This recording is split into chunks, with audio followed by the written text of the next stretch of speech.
Europe 1. Le grand direct des médias, Jean-Marc Morandini. C'est donc une page qui se tourne. Victor Lanoux abandonne définitivement sa camionnette demain soir. France 3 diffusera le 44e et dernier épisode de la série Louis la Brocante, une fiction à l'antenne depuis plus de 15 ans et qui a fait les belles heures de la 3. Victor Lanoux, bonjour. Bonjour. Merci beaucoup d'être avec nous sur Europe 1. Est-ce que vous avez un petit pincement au cœur quand même en pensant à demain soir ? Honnêtement. Honnêtement, je crois pas, non. Vous en foutez quoi ? Ah non, pas du tout, non. Je m'en fous pas, non. J'ai vécu avec ça quand même pendant 15 ans, 16 ans.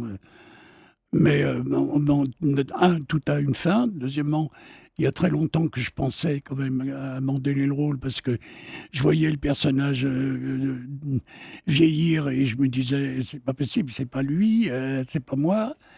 J'avais un désaccord total entre moi, mon corps et ce personnage qui était un héros, qui est un mec que moi j'ai connu, il filait des baffes, il roulait des pelles. Oui, mais est-ce que c'est pas l'histoire de la vie simplement, Victor Lanoux Mais on l'a pas écrit comme ça, c'est-à-dire qu'on n'a pas écrit l'histoire d'un brocanteur qui va vieillir jusqu'au point où un jour il va s'éteindre. On n'a pas écrit ça. On a écrit l'histoire d'un héros qui aurait pu être Tarzan, qui aurait pu être ces héros immortels. Donc ce héros-là, je suis bien d'accord avec lui, quoi. Donc c'est ça. Donc j'ai pas de pincement. Au contraire, je trouve ça normal.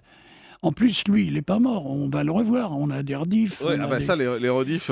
il continue d'exister. C'est comme un ami qu'on perd ou un parent cher qu'on perd, mais qu'on continue de faire exister. Mais c'est pour ça que ce qu'on va voir demain soir, finalement, c'est pas une vraie fin. C'est un épisode un peu comme les autres. Ah, il est tout à fait comme les autres. Ouais. C'est pas un épisode final. C'est vous qui avez voulu ça ? Ne pas faire une vraie fin ? Moi, j'ai voulu ça, oui. Pourquoi ?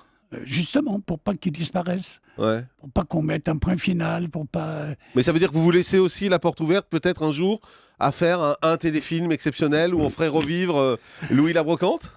Non, ça, j'ai pas pensé à ça, mais... Peut-être qu'on fera un film, qu'on tournera dans un hôpital.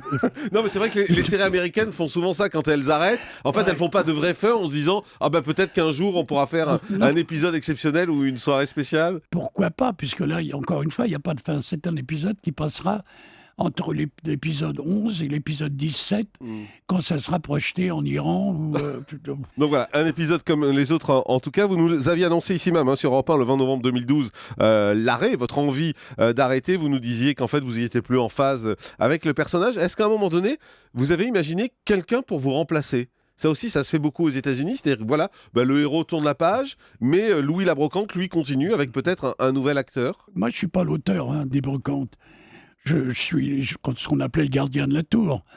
Mais pourquoi pas ? Vous n'avez pas pensé à ça, en fait ? Non, c'est pas une chose qui vous a traversé l'idée ? Non, mais ça ne m'a pas traversé l'esprit. Mais maintenant qu'on en parle, on dit pourquoi pas ? Pourquoi est-ce qu'il ne ferait pas un autre brocanteur ? Pourquoi est-ce qu'il n'y aurait pas un autre Batman ? C'est vrai qu'il y en a eu plein, des Batman au cinéma. Différents. Enfin bon, quand même, je crois que j'ai marqué le personnage. Ça, je vous confirme. Ça, il n'y a pas de souci là-dessus. Vous aviez expliqué dans une interview au Journal du Dimanche que finalement, Louis la Brocante, ça marchait sur l'exotisme, sur l'aspect rural, et c'était un des secrets de cette série. Je crois. Je sais pas, ça n'a pas été fait volontairement, je crois pas. Mais à l'analyse, je crois que c'est un des secrets de la réussite, c'est ça. L'aspect rural, l'aspect pittoresque des personnages importants, récurrents, que ça allait du gendarme Raymond à la bonne sœur, à la mère supérieure, en passant par Marivonne, bien entendu, l'inévitable. Ces personnages étaient exotiques, c'est-à-dire que le film portait autre chose que ce qu'on avait l'habitude de voir dans les séries françaises ou américaines, des gens avec leurs flingues qui se calvaient l'appareil dans les rues de Paris, de New York ou d'ailleurs. Et là, ça parlait d'autre chose. Et quand on dit que c'est la France profonde qu'on voit au travers de ce film, c'est pas péjoratif pour vous ? Ah non, la France profonde, pour moi, c'est la France. C'est elle, la vraie France. C'est pas ce qu'on vit dans nos cités. C'est un peu proche, finalement, du Trésor de Jean-Pierre Pernaut, qui est aussi pas mal critiqué parce qu'il montre la ruralité, il montre la France profonde. On est un peu dans la même lignée, finalement, avec cette série. J'accepte la comparaison. Mais non, je crois pas que... Moi, personnellement, je suis pas dans la lignée que Jean-Pierre Pernaut.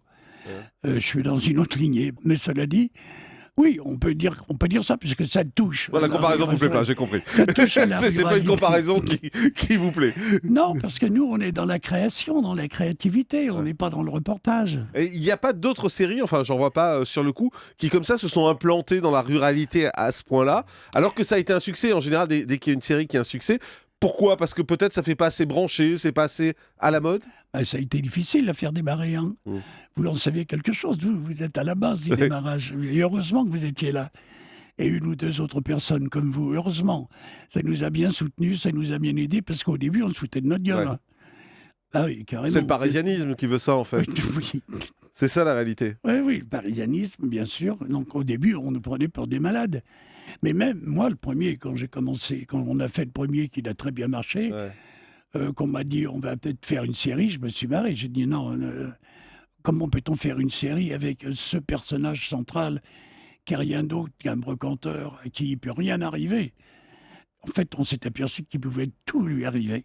Et vous avez eu des doutes au début? Vous vous êtes dit, est-ce que ça va vraiment marcher une série comme ça? Ou vous l'avez senti? Non, j'ai eu plus que des doutes. Moi, je ne croyais pas du tout à la série. Je croyais au personnage quand la première fois, puisque la première fois que je l'ai interprété, c'était une proposition d'un unitaire, un personnage que je trouvais marrant, un film que je trouvais marrant. Bon, mais j'ai jamais cru, j'ai mis du temps à croire à la série. Même après le deuxième, troisième film, j'ai dit bon, on va s'arrêter. Non, on m'en propose deux autres l'année suivante. Et de fil en aiguille, voilà, c'est devenu une série majeure. Et c'est quand même formidable. Mais moi, j'en suis encore estomaqué. Donc c'est demain soir, hein, le dernier qui sera pas vraiment un dernier, voilà, qui sera un épisode comme les autres. Louis la Brocante demain soir sur France 3. Un mot sur le commissaire La Violette, qui est un autre personnage que Lui, il vous a jouez. pris la suite, lui. Voilà, lui il a pris la suite, hein, c'est un haut fonctionnaire, la retraite dans le Midi, qui vient en aide à un juge, un brigadier chef qui n'arrive pas à résoudre des enquêtes. Ça c'est un personnage dans lequel vous vous sentez bien aujourd'hui? Ah oui, je me sens mieux, parce que c'est un personnage plus âgé, un personnage plus réfléchi, un personnage... et encore une fois, un personnage, disons, pittoresque, qui, vu que les histoires se passent toutes autour de Digne, dans les Alpes de Haute-Provence, il y a quelque chose de rugueux dans ces histoires, et surtout les romans de Pierre Magnan. Pierre Magnan, c'est un auteur policier exceptionnel. C'est une série qui existe depuis 2006. La dernière diffusion, c'était en novembre 2013. Ça a fait 3 800 000 téléspectateurs. Donc là encore, adhésion du public. Ouais, c'est vrai. C'est le côté quoi? C'est le côté proche des gens encore? C'est le côté réaliste? C'est le côté implanté dans la réalité? Non, alors là, je crois pas. Non. Là, je crois qu'au départ, les gens, ils savent pas ce qu'ils vont voir. Ils viennent vous voir, Ils viennent me voir moi. Ouais. Après, s'ils aiment, ils restent. S'ils aiment pas, ils s'en vont. Mais vous avez pensé arrêter de tourner à un moment? Je pense que la vie m'arrêtera. Moi, personnellement, j'avance. Ouais. Vous continuez à tourner? Vous avez toujours des projets? Ah, toujours. Cette année, j'ai encore un second La Violette à faire. Alors qu'on n'en faisait qu'un par an, on va en faire deux.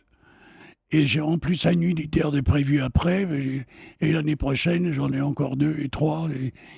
Et dans 10 ans, ça sera pareil. Mais À moins que je ne sois plus là. Mais c'est vous qui voulez tourner? Ou c'est France 3 qui adore vous Oui, avoir parce que c'est c'est une oui. garantie d'audience et ils se disent allez, allons-y, Victor Ah, Lanoux. France 3 insiste beaucoup pour que je tourne, mais moi j'aime ça. C'est mon métier, je crois que je n'ai pas une âme de retraité, quoi. Vous n'imaginez pas votre vie sans tourner? Automatiquement que ma vie m'y forcera, mais aujourd'hui, tant que je suis encore un peu valide, je tourne, voilà, c'est comme ça. Mais vous vous imaginez... Je n'ai pas un esprit de retraité. C'est ça. Vous imaginez pas tranquillement dans une maison dans le sud, par exemple J'ai imaginé ça toute ma vie.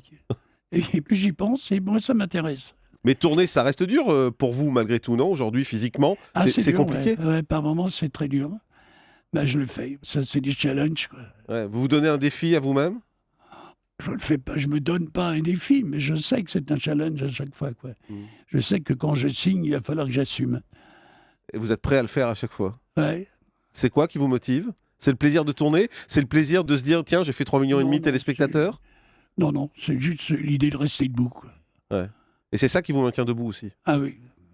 Vous pensez à l'avenir? Vous pensez aux prochaines années? Ça me fait marrer quand vous dites ça.